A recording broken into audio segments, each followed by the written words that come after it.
Pour la théorie du genre, je dirais la chose suivante. Ce qui concerne les femmes, notamment les petites filles, c'est pas tellement des choses qu'on veut leur mettre dans la tête, c'est plutôt les choses qu'on devrait leur enlever de la tête.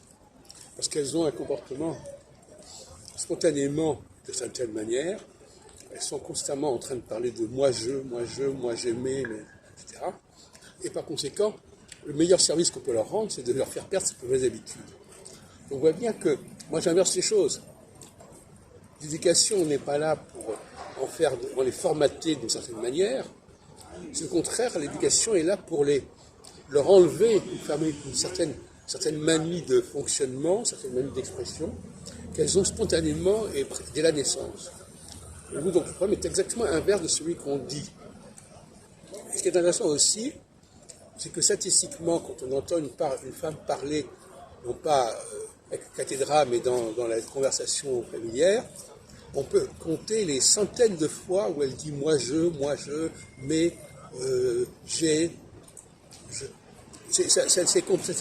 Son discours est complètement ancré sur le moi.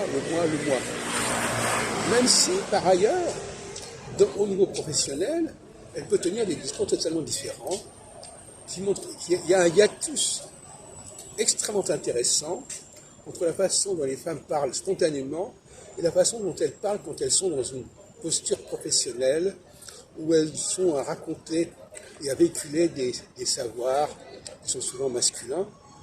Mais dès qu'on les décroche, dès qu'on les connecte de ce référentiel-là, elles viennent spontanément parler de moi, j'ai ceci, mais mon ceci, mon cela.